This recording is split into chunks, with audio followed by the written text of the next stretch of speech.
If you've been banned on Facebook, I'm going to give you a couple of tips right now to recover a disabled Facebook ad account and what steps you should be taking, and also what exact methods you should be doing before you get completely restricted. So make sure you like, comment, and subscribe for more videos just like this. My name is Jason Wojo. I run an 8-figure SMMA, and I want to give you all the value on a daily basis because we post every single day. Also, we post 5+ shorts a day, so make sure you subscribe. It's completely free. It helps us pump out more videos, and it funds the value. First things first is before you even think about, do I, use another person's Facebook? Do I go buy a Facebook account? Whatever the case may be. There's only certain things that I can go over this video for compliance reasons.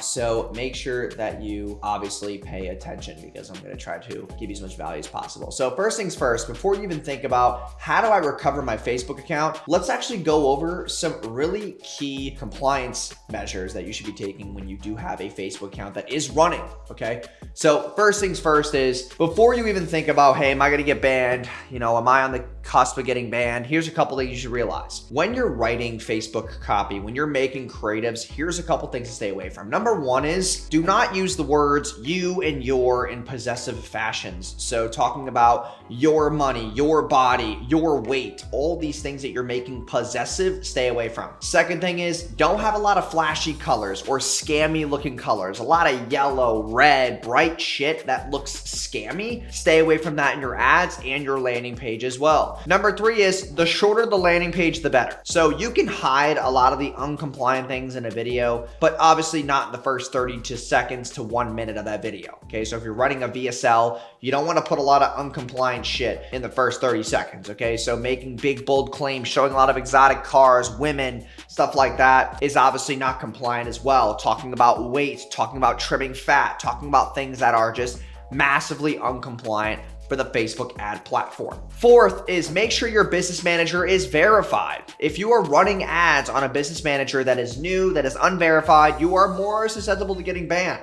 Okay. Do not just run the ads because you're like, oh, my ad account's active, I can get away with it. Odds are you can't. Okay. Number five is don't try to spend too much money too fast. Okay. Because if you're not up to that $900 billing threshold on Facebook, you're more susceptible to getting banned. And when you're more susceptible to getting banned, you have more eyeballs on you. Don't just take your ad account from $50 a day to $1,000 a day within a week. Really span it out. Focus on those ad sets. Focus on that budget distribution. Focus on that allocation that's actually going to be scalable and profitable. Don't just spend a bunch of money so you can get a bunch of data faster on a new ad account especially. Number six is going to be if you have a personal ad account right now, add that personal ad account to your business manager because that's more, compliant. It's less subtle getting shut down. If you make a new business ad account and you add a new card number right away, you cannot do uncompliant shit, okay? Make very passive claims. Don't show a lot of body parts. Don't do before and afters.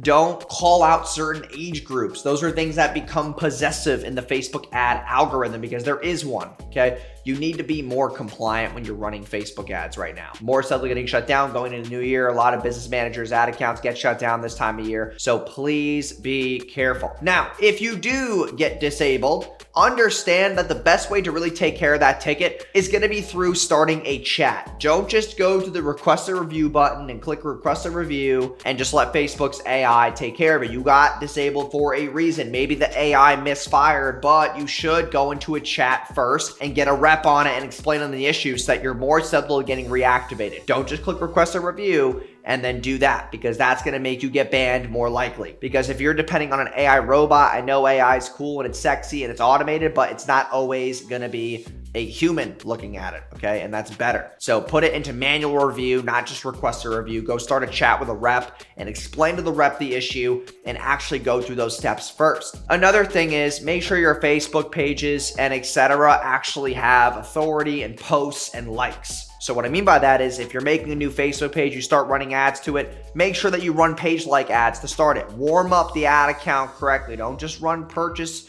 or lead conversion campaigns right off the rip. Make sure that you warm that Facebook account up with page likes. Get that page a couple thousand likes, run some ad spend to it, build compliance, show Facebook's AI that you are actually reputable and that you can be trusted, and they'll let you run other campaigns moving forward. Don't just go straight for the kill and run lead conversion and purchase conversion right off the rip. Okay. In the beginning of your Facebook ad account, if you do get to the point where you're ready to run purchase and lead conversions, run short copy. Don't just run long form copy with all these different claims in it and storytelling and, obviously trying to run direct responsey ads. You need to be running shorter copy to build Facebook's compliance. Don't just run videos right off the rip, run images. These are all small behaviors that I've learned after running over $20 million in ad spend that I know works. So do not try to go so bold in the beginning of your Facebook ad account being new. As far as recovering an ad account, personally, what I would do is if you have a disabled ad account, odds are it's probably your personal ad account. You have the accessibility to make another business ad account within your business manager.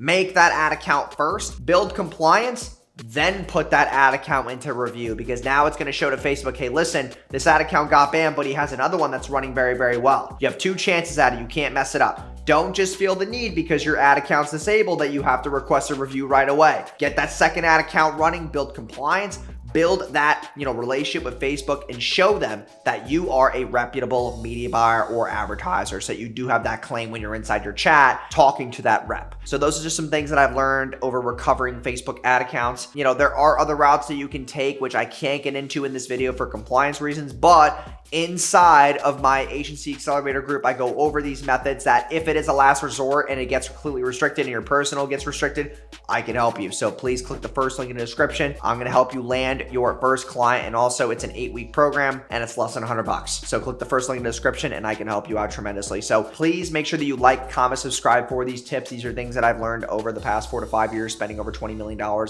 Facebook ads and other ad platforms. So make sure you like, comment, and subscribe. And thanks for watching, and I'll see you guys in tomorrow's video. Peace.